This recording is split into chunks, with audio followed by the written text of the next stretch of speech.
Dobrý deň. Môžeme vás na chvíľku vyrušiť? Robíme taký malý prieskum. Vplýva na vás reklama v meste nejakým spôsobom? Snažím sa ju nevnímať z toho príliš veľa.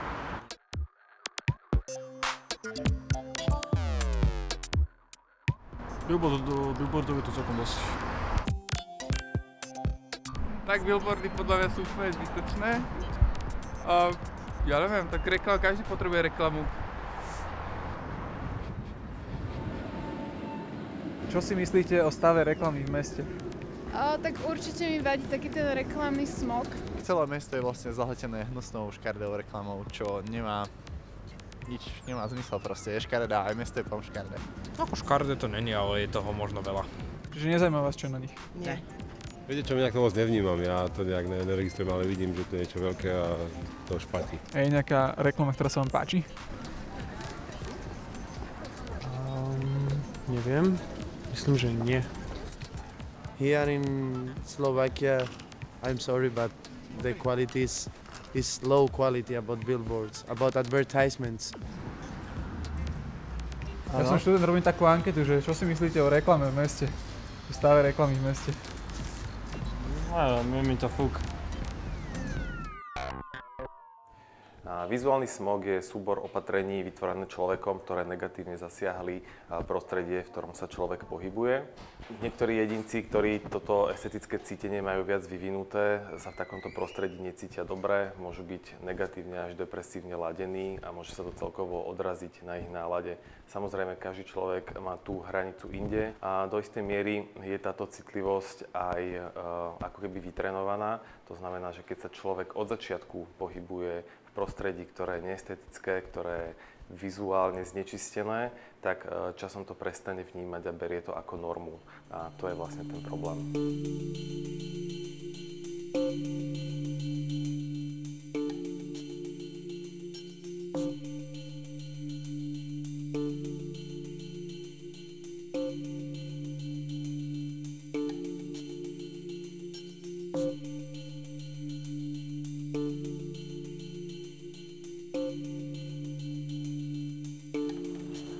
Keď náhodou ten pán, ktorý to tu osadil a osadzuje to po celej Bratislave, náhodou pozerá tento dokument, tak ho veľmi pekne pozdravujem.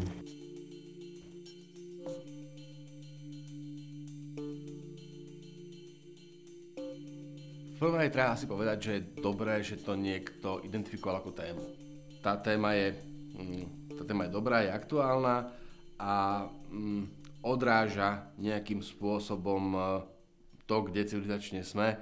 Ten billboardový smog, práve to, že sme ho vlastne takto identifikovali ako billboardový smog, tak to môže odrážať zo semiotického hľadiska to, že sme ho ako smog začali vnímať. Teda čo vlastne vyrušuje, ale vyrušuje nie kvôli tomu, čím to je primárne, teda že to je nejaká informácia, ale kvôli tomu, čo sa z toho stalo. Stala sa z toho vlastne súčasť prostredia.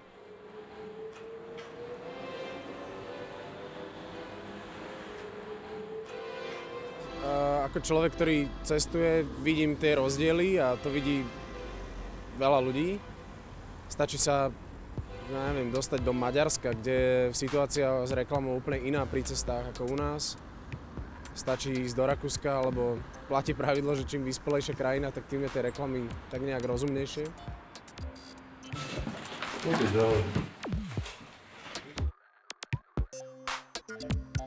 Iba okrajovo chcem povedať, že tak ako celých tých 40 rokov vlastne komunizmu, ktorý bol, tak keď by ste išli do múzea, je múzeum obchodu reklamy, tak tam to vidíte krásne. Do toho 48., keď zvíťazila robotnícka trieda, ako tak sú neuveriteľne krásne etikety, všetko ako kávové škatule a tak, a potom zrazu tam máte takto koje a tam sú červené zástavy a ježí sa to kosákmi a kladivami.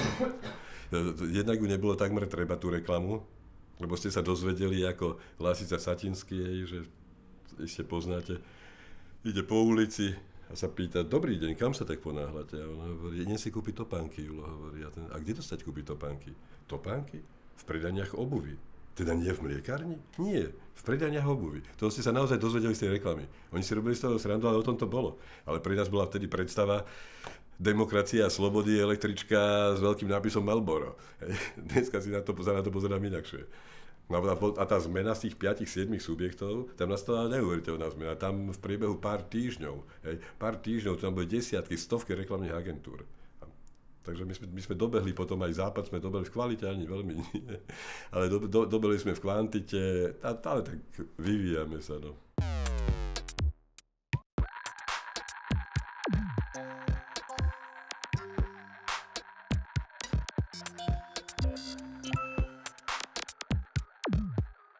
No, mal som jedného klienta, pre ktorého som robil reklamný leták klasický, ktorý sa hádže do schránok. Snažil som sa to robiť ako tak čisto, elegantne, jemne a jednoducho. A po prvom náhľade mi prišla odpoveď, že je to príliš pekné a že vlastne vôbec neviem robiť letáky, že sa mám ísť pozrieť do Teska a do Billy. Keďže ľudia sú naučení na to, že presne takáto grafika promuje niečo, čo ich zaujíma. Presne takáto grafika sa im spája so zľavami, s akciami. Dobre, čo by si povedal na to, keby sme si vyskúšali efektivitu takejto reklamy tým, že by si pre nás urobil, pre náš film, nejaký billboard založený na niečom podobnom, na nekvalitnej grafike. Myslíš, že by to pritiahlo nejakých ľudí? No závisí, čo by sa mi podarilo urobiť. No samozrejme, opäť, grafika nie je jediná vec, ktorá to predáva. Otázka je, kde by si ten billboard potom umiestnil. A môžeme to skúsiť. Takže Bratislava aktívne proti vizuálnemu smogu. V pravom hornom rohu vždy dávam skrátku BAPVS, dole celé znenie tohto projektu alebo tejto aktivity. A vždy pred je naľavo a po je napravo. On tak trošku púčalo vo mne, keďže som stále míňal tie rôzne reklamy a nebola inštitúcia, ktorá by vedela mi s tým pomôcť. Nevedel som sa domôcť nejakej činnosť, nejaké aktivity od niekoho iného, od nejakých úradov, nejakého mesta, mestskej štvrti, tak on si povedal, OK, dosť. Keď na to nie sú páky zákonné, tak skúsim vytvoriť nejakú takú aktivitu, nejaký projekt, ktorým tento vizuálny smog môžeme odstraňovať. Aspoň keď nie úplne odstraňovať, tak odstraňovať.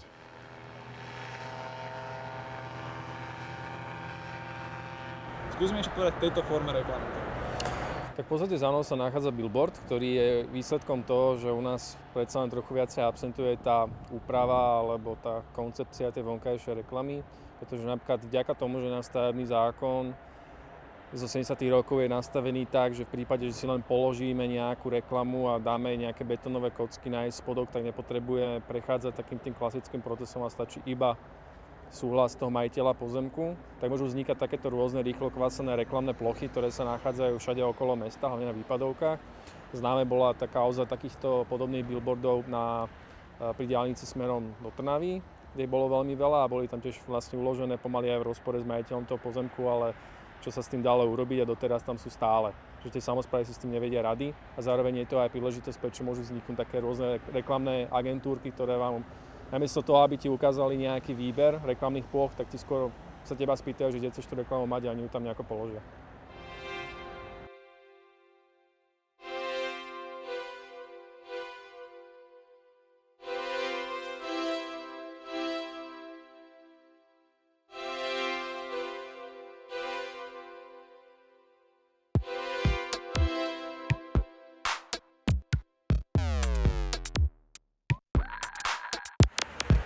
Tak to je taká tzv. Kochliková reklama, v rámci ktorá je umiestňovaná všelikde po meste. Tá agentúra veľmi dobre vie, aké sú tie legislatívne podmienky, čiže ona vždy umiestňuje tam, kde je buď nevysporiadaný pozemok, alebo je tam neznámy ten majiteľ.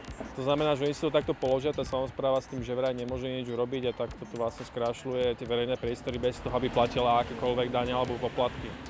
Čiže v podstate to nie je len vizuálny smog, ktorý škodí, ale ktorý ešte aj nejakým spôsobom nekompenzuje tú škodu, ktorú pácha na tom verejnom priestore.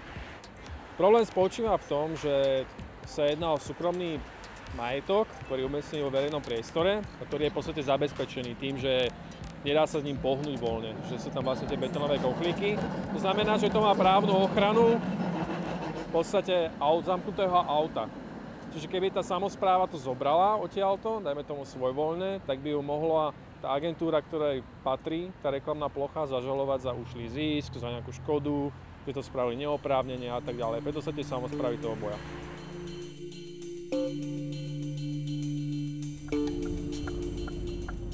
A tu je fešanda.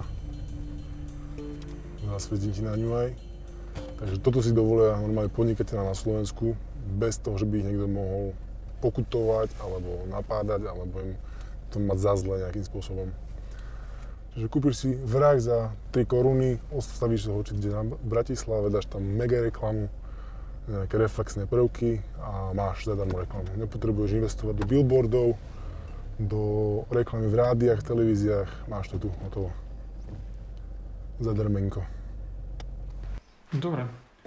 Tak čo si vymyslel, Lukáš? No dobre, takže ten návrh. Bavili sme sa teda o tom, že by si chcel pre svoj film billboard na spôsob anti-billboardu. Chcel si billboard, ktorý by pripútal, alebo teda zaujal bežného diváka a dostal ho na tvoju premiéru. V Bratislave je pomerne ťažké zaujať v centre. Je pomerne ťažké zaujať nejakým billboardom, keďže je tam pomerne veľa. Takže urobili sme anti-billboard, ktorý z toho priemeru bude trochu vytrčať tým, že je až veľmi zlý. Dobre, mňa tam zaujala tá zvláštna pani, žena, alebo čo? Čo je tam prečo? Keď pôjdeš na okraj Bratislavy a zistíš, že je tam strašne veľa firiem, ktoré predávajú stavbarský materiál a strešných krytín a podobne, ale sa veľmi s obľubou prezentujú práve takýmito billboardami. Použil som také jemne hypnotické pozadie. Vrátil som sa k obľúbeným klíše, ktoré sa nachádzajú v pôvodnom starej verzii Wordu. Ľudia, ktorí si robia sami svoje pomocné billboardy, veľmi radi tieto efekty používajú. Tu je obľúbený fond všetkých grafických dizajnérov, Comic Sans, skosenie perspektívy, natiahnutie písma, nejaký imaginárny tieň, znova nejaké vlnovky a podobne. Dokonca mám problém s tým uvidieť, respektíve sa nafokusovať na nejaké ukazovatele cesty, ako som ti raz spomínal, vlastne keď som bol v Liptovskom Mikuláši a v tom záplave reklamy som neuvidel vlastne ukazovateľ, vlastne šipku, že kade mám ísť, aby som sa dostal do Tatralandie. Kvôli tomu, že tam bolo toľko okolo tej reklamy, že som to jednoducho vymazal. Ja som na toto urobil vo svojej diplomovej práce výskum, kde som meral, ako veľmi, alebo či vôbec sú vodiči rozptylovaní týmito billboardmi.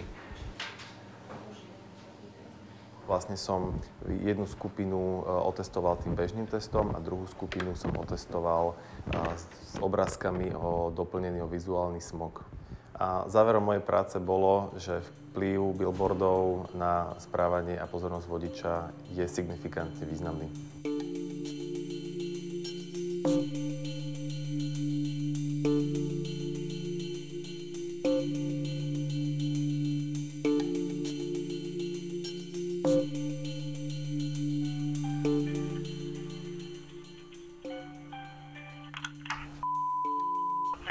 Dobrý deň, prajem Jursa.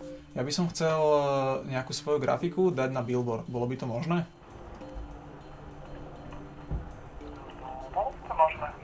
Tak by ma zaujímalo. No jasné, by ma zaujímalo, že aké sú teda možnosti, že čo to stojí, na ako dlho. No, v prvom rade na aký mesiac a kde, aby sme vedeli vám vyhovieť, ale ináč cenová kalkulácia je 140 €. Za prenájom, v cene prenajmu je prenajom výlet plochy a fotodokumentácia. A ešte takto, akože čo má byť na tom? No má to byť... Niečo protipolitické, Nie. Má to byť reklama študentský film.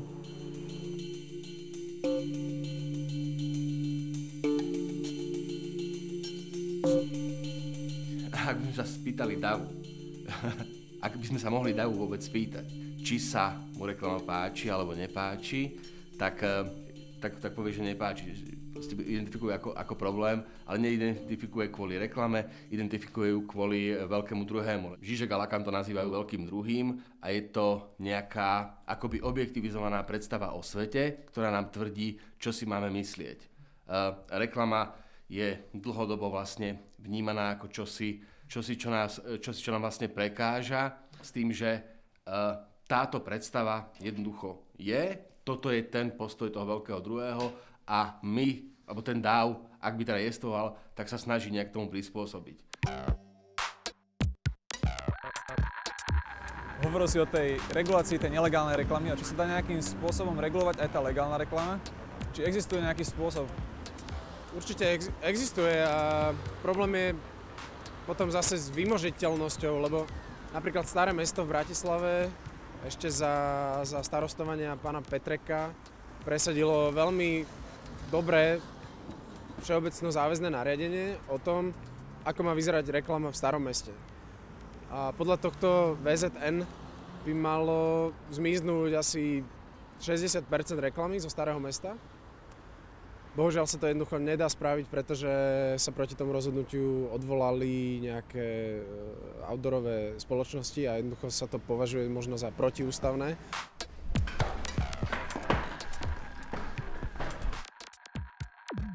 Ja netrvám na tom, že to všeobecne záväzné nariadenie tak, ako je napísané, je výborné, ale trvám na tom, že by mala mať obec právo regulovať aj vonkajšiu reklamu na svojom území. A myslím si, že do historického jadra veľkomesta alebo hoci aj menšieho mesta jednoducho akýkoľvek typ vonkajšej reklamy typu billboardy nepatrí, alebo ak patrí, tak by mal mať naozaj veľmi, veľmi jasné pravidlá a podmienky umiestnenia. Nemôžete zase všetko prikazovať, lebo to by sme potom všade, potom musia byť jednotné nechty, jednotné oblečenie, viete, prečo potom sa bavíme len o outdoore. Hej, veď ja takisto, dobre, outdoor je na očiach, ale takisto je na očiach, sú na očiach fasády domov, je na očiach oblečenie a tak ďalej. Takže potom by sme museli takouto kritickou optikou hovoriť o všetkom. Samozrejme, keď niečo prehustíte, tak tá efektivita klesá. Ale keď stáva niektorá, poviem, z tých firiem, čo sú v AVR-ke, nikdy neurobíme to, že si medzi sebou prekryjeme panel, alebo že sa na seba nalepíme tak, že si vlastne znížime tú účinnosť. My si to vieme nejako regulovať, lebo vieme, že je to pre toho klienta, ten klient musí mať z toho nejaký efekt a potom máme aj my efekt. Ale ako ja mám ovplyvniť to, keď poviem len túto, keď sa pozriem z okna, tu bol asi 5 rokov sa tu striedali čierne billboardy, na ktoré sme my potom dávali podnety a myslím, že to aspoň niečo sa potom odstránilo. Ale ten, čo to robí na čierno, on sa s tým nebude hrať, on vám to hodí, máte na 50 metrov, billboardy, on to dá medzi vás.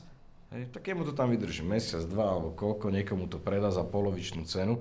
Takže zase hovorím, keby sa odstránili všetky čierne veci a vtedy by sa povedalo, takto teraz vyzerá trh, je to všetko vyčistené, všetci, čo tu sú, stoja legálne a poďme sa o tom baviť, či je to efektívne, alebo či je stále toho veľa.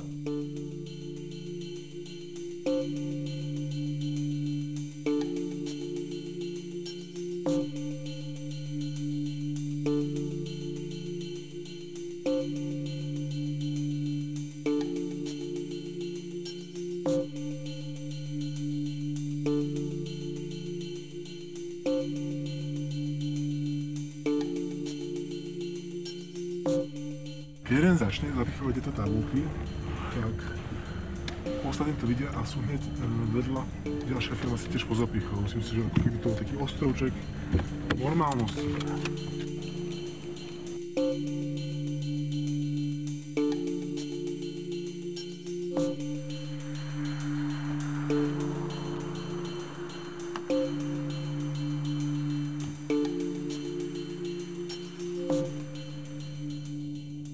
Dobrý deň, telefóne. Dobrý deň, prajem Jurko Dominik. Viete čo, takto my veľmi radi podporujeme študentov aj iné aktivity, ale toto je skôr tak stred záujmov preto, lebo aj my sme mali nejaké problémy, čo sa týka nie že legálnosti, ale proste umiestnenia ploch jedno s druhým a podporovať ešte takýto film, no z takého ľudského hľadiska dovolte, aby som vám to tak ako nejako vysvetlila, že naozaj v tomto prípade moc vám nechceme poskytnúť nejaké plochy, lebo je to taký stred záujmov. Cíti to nejaký nový čas začne riešiť, že spoločnosť, ktorá možno, že nemá s mestom vyriešenú jednu billboardovú plochu naľavo, ide podporovať takýto film, tak je to také, no, proste, ale nie je to iba môj vymysel, hej, takže aby ste to chápal. Dúfam, že sa moc nehneváte.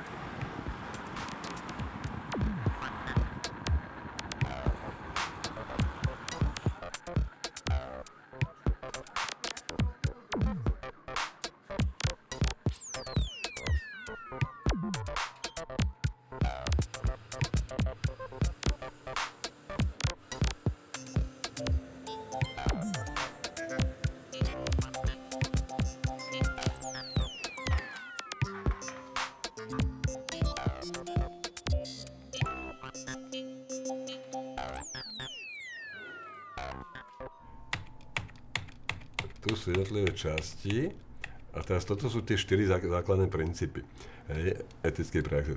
Neviem, že koľko ľudí si váš film pozrie, že už aj teraz vy ste spolu zodpovední za to, čo vidíme na uliciach, všetci traja. A že prečo? No, keď si dáte www.rpr.sk, tak tam máte formulár, hoci čo sa vám nepáči na ulici. Hoci čo, ale tam vy nemusíte ani vedieť, poznať kódex, nič, absolútne. Si poviete, toto nie je v poriadku, sa mi to nevidí a poviete aj svojim kamarátom a tam to za 3 minúty vypíšete. Za 2 minúty. A už musí Rada pre reklamu riešiť. Toto vám že ale to boli študenti, porušenia etiky. To som im povedal, poznajú kódex a potom som im vymyslel takú úlohu, že vymyslíte vy, že samý billboard alebo print, ktorý porušuje čo najviac etických princípov. Aby si niekto nemyslel teraz, že toto reálne niekde existuje. Hej. Že študenti naozaj sú šikovní, nám sa ich hlasí 500 ročne, podľa toho, aké sú silné ročníky. Ja som bol asi 6 rokov člen arbitrážnej komisie, ktorá vlastne rozhodovala o tom, že čo nemáme na ulici alebo nie. No a stáva sa samozrejme, že tie sťažnosti prichádza ich veľa. Teraz najviac od telefónnych operátorov. A najviac, keď ja som tam bol, tak najviac sťažností prichádzalo zo stredného Slovenska na sex a erotiku. Najviac na strednom Slovensku vadí ako erotika a sex v reklame. Toto bolo pod mostom a tam bolo vlastne ešte bez toho prezervatívu. A dotyčná z agentúry sa bránil tým, že prečo, však toto je entering, to je aj na Xeroxoch a tak ďalej. A nie sú tie čiarky dookola, že čo proti tomu máme. To tak je istotné, keď je to v kontexte akože s prezervatívom. Tak toto bolo pod novým mostom. Toto zakázala Česká rada. A tiež teraz, keď sa nad tým zamyslíte, že to je nejaký difúsil, že proti tomuto a zasmejete sa, že zasmejeme sa, ale teraz, keď sa nad tým zamyslíte, chceli by ste byť imidžovo, chceli by ste byť šéfom tejto firmy?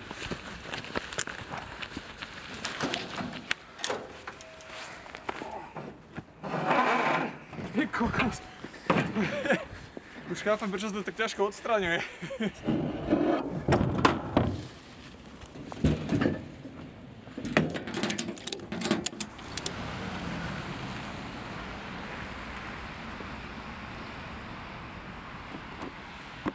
Tá reklama, čo tu teraz robíme, čo k nej vieš povedať?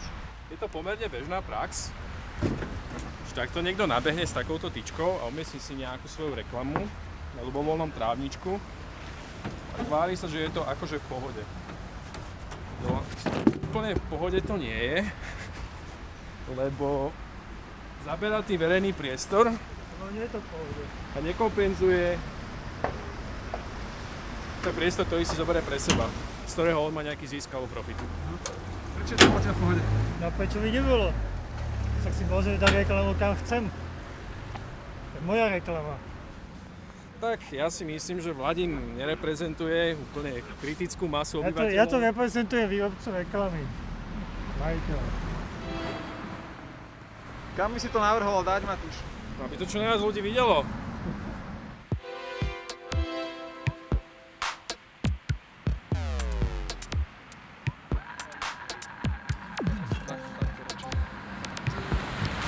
Nezastavili. No, pojďte.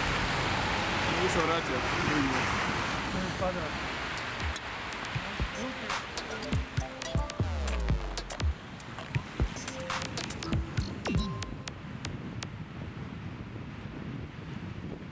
No, že vlastne to je celá irónia, že na konci dňa vlastne oni sú nie tí, ktorí sú nelegálni, pretože podľa litery zákona nie sú nelegálni, iba robia niečo, čo nie je legálne. Ale to, čo robím ja, tak vlastne som už v tej pozícii nelegálnosti. Pretože ja niekomu siaham na jeho majetok a vlastne ho ničím. Tak toto ja riešim. A vždy tam vlastne po každej akcii, keď som vytvoril tú koláž, tak tam vlastne nahodím tieto fotky. S tým, že som si zvykol už teraz takisto aj písať spoločnostiam, ktoré takúto reklamu osadzujú alebo umiestňujú v Bratislave nelegálnym spôsobom, tak ich oslovujem e-mailom s tým, že oznamujem im to, že som im odstranil ich reklamné zariadenie, s tým, že to pripájam ako prílohu aj túto koláž, túto fotografiu. A prosím ich, aby už ďalšie takéto neosadzovali v rámci čistého podnikania. A vyzývam ich, ak by boli ochotní teda, aby odstránili už osedené reklamné materiály, ktoré som ja nestihol ešte odstrániť. Potrebuje každý reklamu. My nevieme, ako to je, keby sme reklamu nepotrebovali. Respektíve my nevieme vlastne, aké to bez reklamy momentálne je. Ja neviem, či každý potrebuje reklamu. Dokonca neviem ani, či vôbec niekto potrebuje reklamu, ale je to vlastne hypotetická odpoveď na hypotetickú otázku, pretože naozaj tá reklama je vlastne akoby všade. Už natoľko penetrovala našu civilizáciu, že vlastne v momente, v ktorej začne vypovedať a snažíme sa tú reklamu odventilovať, tak vlastne vypovedáme o svete, ktorý nie je.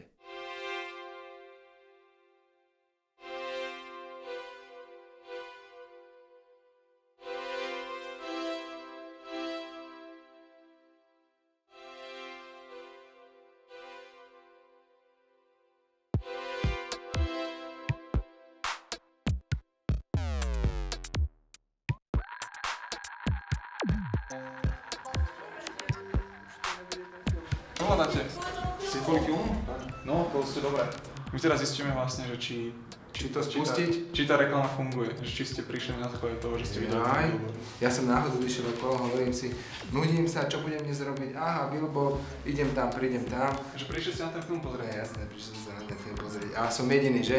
Čo zareagoval na billboard. No, ja neviem, zatiaľ ste tu asi jediný. Nech sa páči. Ty si, ako si sa o tom dozvedel? Videl som váš krásny banner. Aha. A zaujímaš sa o takéto veci? No, mal som ho chuť strhnúť. No totiž takto, ja vám poviem pravdu, my sme nerátali, že vôbec niekto na ten billboard zareaguje. Ale čo nerátali, však ešte tu bol jeden chalan predo mnou. Videl som billboard, zaujalo ma to, tak som chcel prísť. Čo vás na tom zaujalo? No, mám pocit, že som dosť bombardovaný vizuálnym smogom v poslednej dobe. Čo si myslíte o tom billboarde, že ako vizuálne, ako na vás zapôsobí? Vymakaný je. Špica. Keď náhodou ten pán, ktorý to tu osadil a osadzuje to po celej Bratislave, náhodou pozrie tento dokument, tak hovorí, že takto pozdravujem. Podľa mňa to funguje, lebo to percento ľudí, ktoré sa treba zaujímať o film, tu prišlo. A to presne zodpovedá tomu percentu ľudí, ktorí chodia do kina alebo do divadla. V podstate 4 ľudia za týždeň, podľa mňa to je celkom dosť. Akože v rámci toho, že toto je jednorazová akcia, ale povedzme človek, ktorý využíva servis, tak keď tam príde raz, tak tam príde aj druhý, tretí a ďalší krát. Vieš, film nepotrebuje každý. V podstate film, tam ide o ten produkt. Pneumatiky potrebuje každý, kto jazdí. A ja verím tomu, že keď dáš niekde do rohu, že pneumatiky za 10 €, tak máš viac klientov. A keď dáš do toho istého rohu, že premietnem ti film. Že akože smrad z billboardov, či čo to tam bolo. Ako vieš, kto sa zaujíma o smrad z billboardov? Nikto. A kto sa zaujíma o pneumatiku? Všetci. Čo myslíš, že by pomohlo tomu, aby tých ľudí prišlo viac? Možno keby ste umiestnili viac tých billboardov, tak by viac ľudí si ich všimlo a viac by ich prišlo. Ľuďom to už jednoducho musí začať vadiť a potom sa možno niečo zmení. Reklama nie je, keď ľudia nadávajú, akože reklama, že je zlá, blbá, ale že reklama nie je ani zlá, ani dobrá. Že je taká ako pivo, ako láska, ako futbal, je taká, ako si ju urobíme. Hej, že to je v našich rukách všetko. Vďaka Bohu za reklamu, lebo ešte vďaka nej vieme, že aspoň voľa čo cítime. A prídeme na to tak, že nám to začne vadiť.